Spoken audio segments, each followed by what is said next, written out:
Welcome to Mayoor School Siliguri.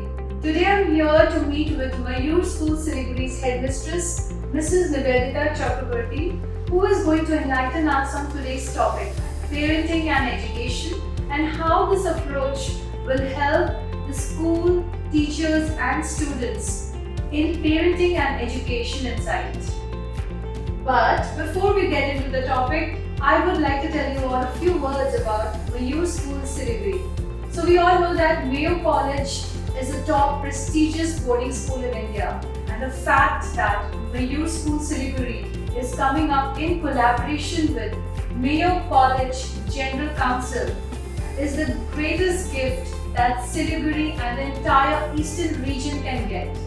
With this, I would like to ask Ma'am, how do you think emotional intelligence and behavioral management plays an important role in parenting and education insight? Over to Ma'am. Thank you, Neha, for the question. This is something very important, how the emotional quotient affects the behavioral pattern. But before going into that, I would like to discuss why emotional quotient is so important. Now, we all have seen that the smartest people are not always the ones who are successful in life or are fulfilled in life, you can say. Even we have seen that people, those who have done brilliantly, in academics, they are inept socially, they are unsuccessful at their workplace, and they cannot maintain good personal relationships. So here, I would like to point out that EQ and IQ, they exist in tandem and are most effective when they build off one another. Now coming to the next part, that how the emotional quotient affects behavior pattern. Uncontrolled emotions and stress, it impacts the mental health and it makes us vulnerable to anxiety and depression, leading to make the individual feel lonely and isolated. So now I would like Ma'am to tell us about the specific skills that parents need in order to help a child build his or her EQ, the emotional quotient. Right. Here I would like to focus on 4 skills. The first is self-awareness, next comes self-management, then we can talk about social awareness, and the last one is the relationship management.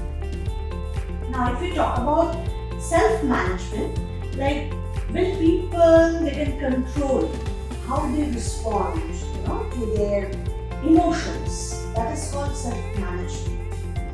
And at the same time, they consider the possible consequences before acting on impulse. Next comes the self-awareness. So when we talk about self-awareness, we see like when people they know what they're feeling at a particular time. That is very important. You need to understand what kind of feelings you are going through. So that is self-awareness. The next is the social awareness. When we are working in a group, when we are working in a team, we need to understand the non-verbal cues. It's not that always we have verbal communication, but non-verbal cues are very important. We use our mouth, we use our nose, we use our forehead to communicate, and that tells us about the emotion of the person who is right in front of you. So to understand that helps you a lot and helps you to respond also in a proper way. And the last is the relationship awareness or management, whatever you say. By understanding your own emotions and how to control them, you're better able to express how you feel and understand how others are feeling. So that is also very important. Now, being a parent, if we can help the child to develop the skills that would automatically help them to develop the emotional quotients. I hope you got your answer. Yes, ma'am. It was wonderful getting to know your in-depth knowledge in this. Now, moving on to the next question, I would really like you to share some effective learning strategies that parents can use at home to make learning better for the children. Oh yes, Neha, children nowadays they struggle a lot with their studies, and that is the complaint maximum parents they come up with. So here I would like to talk about a few points. The first very important thing is developing the reading habit in the children. Now, we as adults, we must know that we cannot convey anything if we do not examine them. So we do not read books, and therefore our children do not read, and that is the saddest part. So if every family has a family reading time, I think that would help the children to develop the habit.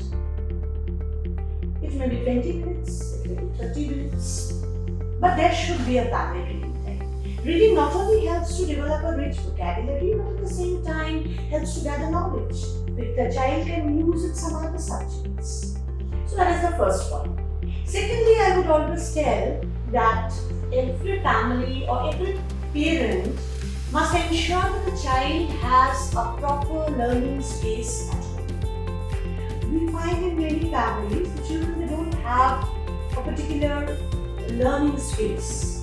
So anywhere they go and this find space, they just sit and study. That disrupts a lot.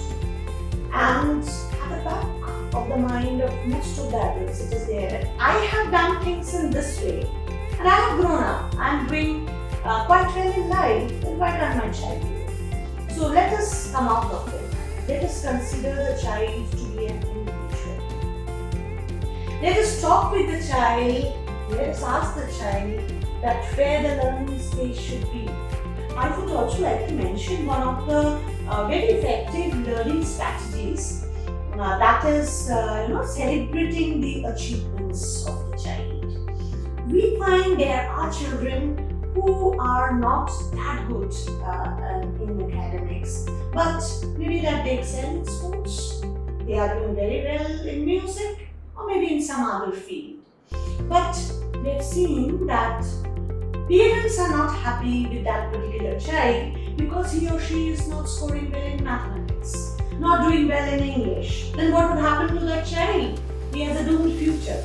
With such, things the parents come to us.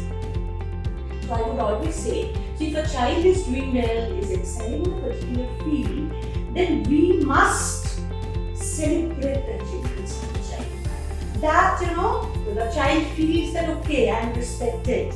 My achievements are celebrated. Let me do a little bit in academics too. Maybe he is not a child who scores 98, 99, 100, but he can always score 60, 65 and 70. And how does it really matter? So this is something very important I feel in the upbringing, the entire upbringing process, and especially when they are in the adolescent stage. That is the most challenging stage of this parenting. So then if you can do it, we start it at the elementary level, and if you can carry on with it, I believe these children would definitely excel on. And we as parents should be proud of that.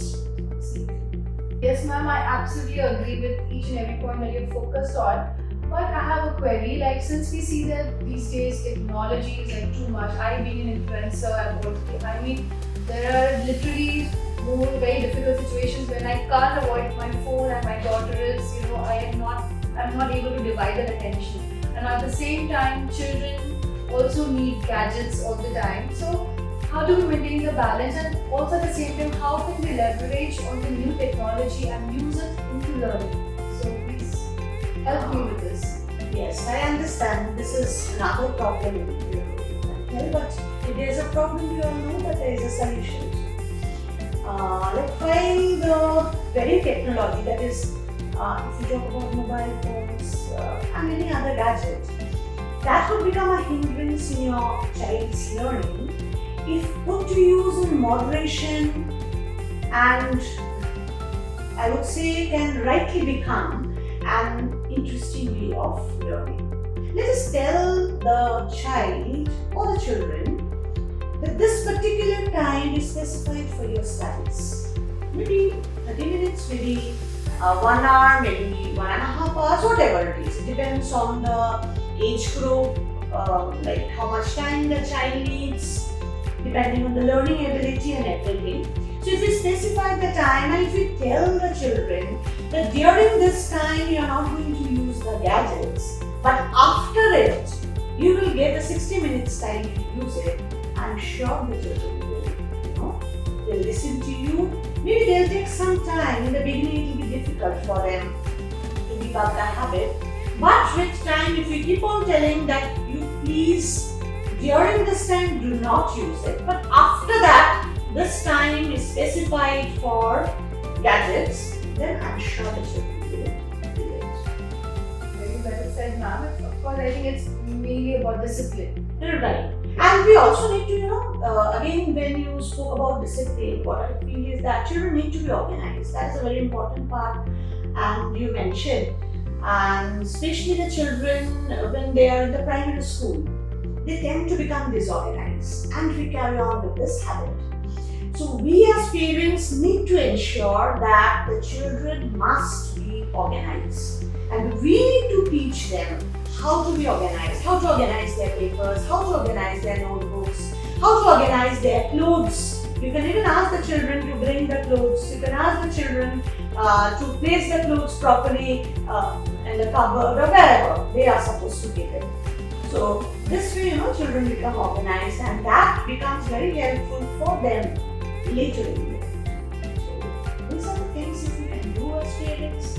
I believe, these children would grow up as confident human beings, and something that we lack is good human beings.